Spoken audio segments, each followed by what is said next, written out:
Hello, fellow cosmos enthusiasts. I'm Dr. Mira Alden, and today we're diving headfirst into one of the most profound mysteries in the world of astrophysics, the Fermi paradox.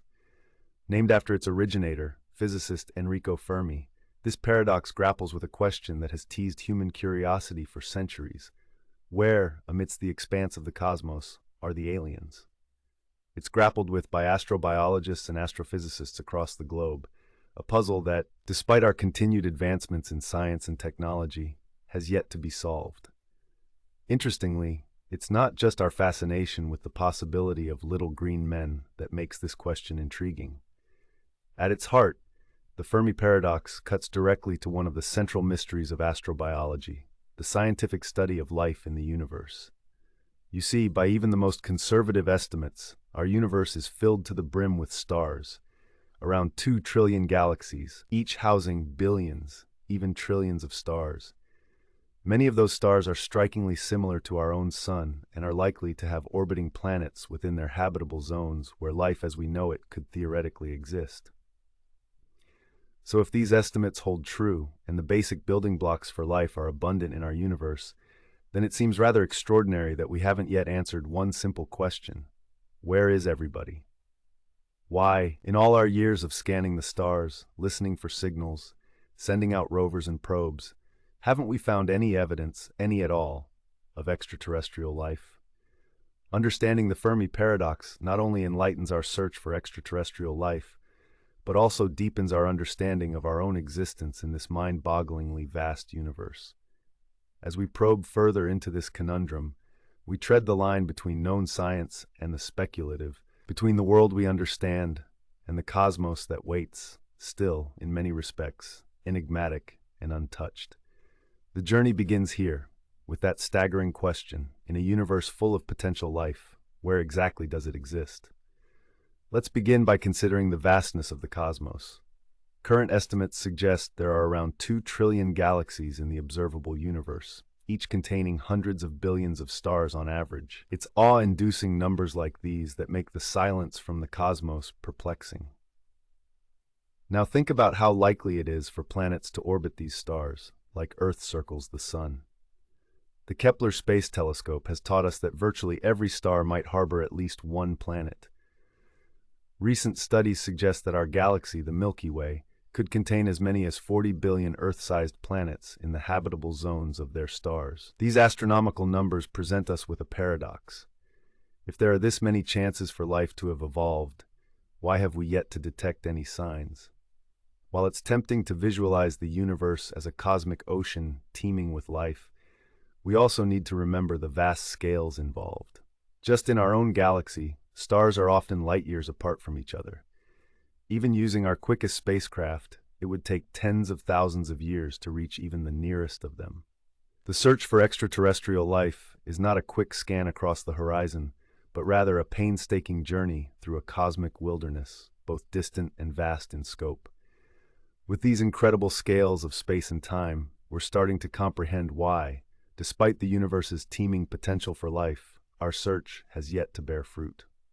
The enormity of the cosmos and the minute chance of crossing paths with another civilization are humbling realities that deepen the Fermi paradox and highlight the challenging endeavor the search for extraterrestrial life truly is.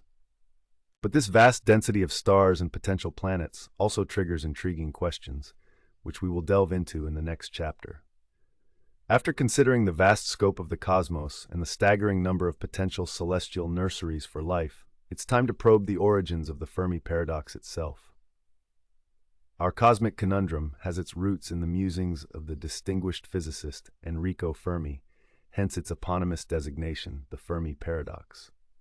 During a casual lunchtime conversation in the summer of 1950, Fermi raised the question which launched 1,000 scientific debates: where is everybody? Perhaps this seems a tad simple, but it refocuses our attention from the sheer potential of the universe to produce life, to the puzzling lack of extraterrestrial contact. This inspired the concept of the Fermi paradox, challenging our understanding of life beyond Earth and of our place in the cosmos. In the ensuing decades, astrobiologists, physicists, and philosophers alike have grappled with Fermi's provocative question, leading to a cascade of theories about technologically advanced civilizations and interspecies cosmic conduct. The year 1975 marked a turning point. During a conference in Burakhan, Soviet astronomer Nikolai Kardashev introduced the concept of his now famous scale. By classifying civilizations based on their energy harnessing capabilities, Kardashev provided new layers to the Fermi paradox. Could the silence be because advanced civilizations have energy needs and technologies so far beyond our understanding that our ways of listening don't even scratch the surface? As we wade deeper into the Fermi paradox's web of mystery, these origin stories and historical implications serve as a compass, guiding us down the winding path of complex scientific theories, each endeavoring to unravel this core cosmic conundrum. Next, we'll explore one such profound hypothesis: the Great Filter. Surely, if we can pinpoint where civilizations tend to falter on their technological journey, we might glean some answers to Fermi's vexing question. All right, let's dive into the concept of the Great Filter. This hypothesis, conceived by economist Robin Hanson, suggests that there exists a severe barrier or series of hurdles in the evolutionary development of life, so impenetrable that it makes the emergence of intelligent, spacefaring civilizations exceptionally rare in the universe. This stark prognosis stands front and center as one potential answer to Fermi's paradox. So, what is this formidable filter? Well, it's speculative, and part of the hypothesis's intrigue lies in its ambiguity. The filter could arise at any point in the wide arc of life's progression. It could be the leap from simple to complex organism, or the jump from life to intelligent life. Perhaps the most unsettling possibility of all, we've yet to encounter the Great Filter. In this scenario, something approaching on our developmental horizon, say the harnessing of technologies we can barely conceive of yet, might be so associated with self-destruction that no civilization has managed to pass through unscathed. A sobering thought, wouldn't you agree? Yet if humanity has already passed the Great Filter, the future brightens. This would suggest that the hurdle was early in life's pathway, possibly even the very formation of life itself. However, this leaves us contemplating a lonely existence amongst the stars because we might already be among the universe's most advanced beings. The existence and nature of the Great Filter remain for now within the realm of speculation. Yet, it continues to stir a vital dialogue about our place within the cosmos, the challenges we face, and the profound journey ahead for humanity. In our ongoing quest to solve the Fermi paradox, wrestling with the Great Filter hypothesis offers a vivid glimpse into the stakes at play, underscoring that our interstellar journey has only just begun. Our voyage of discovery continues as we enter yet another conjecture seeking to answer the age-old question, where is everybody? This brings us to the zoo hypothesis, one of the many propositions proposed to explain the Fermi paradox.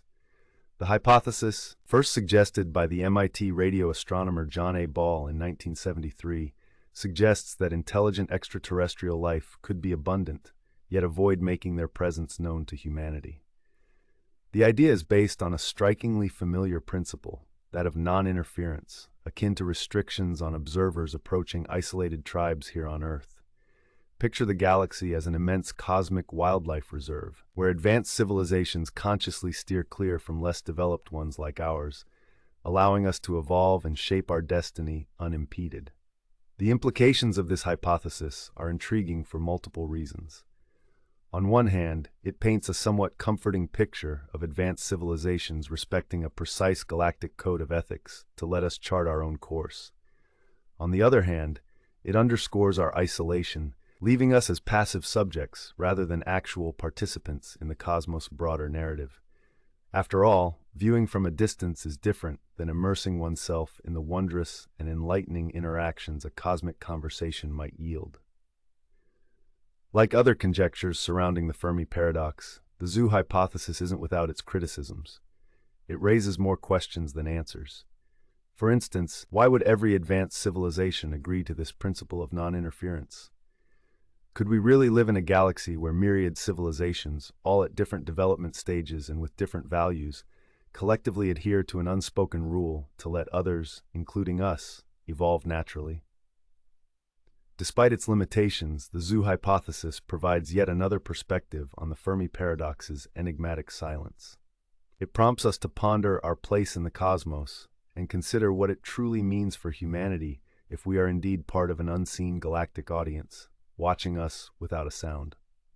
Let's shift our focus a bit and delve into another facet of this puzzle, the signal-to-noise problem. This intriguing proposal poses a crucial question. Given our own somewhat limited attempts at communication, how prepared is humanity, really, to pick up on signals from alien civilizations? Today, our primary method of scanning the skies for signs of life lies in the search for what scientists term narrow-band signals, tightly focused emissions that occur at specific frequencies. We favor these signals because they're unlikely to be produced by natural cosmic phenomena, meaning they could potentially serve as a beacon of artificial origin. The problem? Our universe is a chaotic, noisy place, filled with various sources of interference, from colliding galaxies to pulsating stars, that can easily drown out these elusive whispers of extraterrestrial communication. It's like trying to discern a lone whisper amid a rock concert. It's extremely challenging, to say the least. Moreover, we must consider the age-old question of frequency, or in more terrestrial terms, are we tuning into the right channel? Are we scanning the skies at the right frequencies for these potential signals?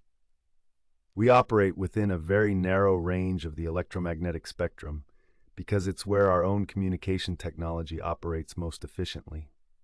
But assuming that an alien civilization uses the same frequency ranges is tantamount to expecting them to speak our language out of the trillions possible, arguably a highly anthropocentric leap of faith. Our attempts at sending messages have been sparse at best. We've beamed several messages towards potential star systems, but these messages will take millennia to arrive. In the meantime, we're stuck waiting and wondering, all while we continue to try and parse the cosmos' incessant cosmic chatter. Far from discouraging, the signal-to-noise problem simply reminds us of our nascent understanding of the universe and of the vast room for growth and discovery that still permeates our quest for contact. With tenacity and ambition, humanity continues pushing forward, peeling back the layers of the cosmos in our relentless pursuit for answers. As we probe deeper into the universe, our understanding of what constitutes life might need to undergo a radical revision. So far, we've discussed life as we know it, carbon-based life forms. But what if life can exist in a form so different that we can't recognize it with our current understanding? Some scientists have proposed the existence of non-carbon-based life forms, using elements like silicon, sulfur, or even hydrogen to build complex structures equivalent to our cells and organ systems. This form of life might operate on entirely different biochemistry, and hence their communication methods may be unfathomable to us. This brings us to another intriguing theory, post-biological evolution. Some scientists suggest that a sufficiently advanced civilization might transcend its biological roots and exist purely as beings of energy or information. These civilizations could be inhabiting the dark depths of the internet or the inner workings of a star, places we would hardly think to look. Civilizations like these may not show up in our traditional search for extraterrestrial intelligence, as our methodology is grounded in our own anthropocentric biases. All these hypotheses carry shades of the dark forest theory, based on a concept in the science fiction novel by Liu Cixin. This theory carries the chilling idea that the universe is a dark forest, where every civilization is a silent hunter, avoiding detection for fear of attracting predators more advanced than itself. They choose to remain hidden, subscribing to the axiom, silence is safety. Lastly, there's the possibility of self-destruction. It may be that every sufficiently advanced civilization inevitably uses its advanced technology to unwittingly wipe itself out, leading to a universe filled with the eerie tombstones of once thriving societies. As we explore these theories, it's clear that our quest to understand the nature of intelligent life in the universe has only just begun. Despite the unknown, our curiosity propels us forward, unchanged since the night our ancestors first looked up at the stars. As we stand on the precipice of the vast cosmic ocean, the Fermi paradox challenges us, not just as scientists, but as a species looking into the mirror of a potentially infinite universe. It forces us to grapple with profound existential questions about our place and purpose in the cosmos and what it truly means to be alone. One undeniable truth revealed by our quest to uncover extraterrestrial life is the remarkable persistence of human curiosity, our thirst for knowledge that drives us towards discovery. Each theory we've explored in relation to the Fermi paradox is perhaps less about the cosmos and more a reflection of our own hopes, fears, and ambitions writ large on the cosmic stage. But let's consider the implications of the various answers to the Fermi paradox for a moment. If we are indeed alone, then we carry an immense responsibility as the sole stewards of intelligence in this universe. Every move we make affects the only known bastion of consciousness in the cosmos. If we aren't alone, but the barriers to contact are too great, then we must redouble our efforts in advancing our technology and learning, taking lessons from the stars in patience and determination. And if we are, in truth, in the midst of an all-surrounding cosmic stage of civilizations, just as yet undetected, the future becomes an uncharted sea of astounding possibilities and challenges, promising to redefine humanity's understanding of existence itself. The Fermi paradox, while a profound mystery, is also a reminder of our humble beginnings as stargazing creatures and the potential harbored within us to decode and comprehend the staggering enigma that is the universe. We may not know what lies ahead, but with every step we take, every question we ask, and every puzzle we solve, we journey not just deeper into the cosmos, but deeper into ourselves.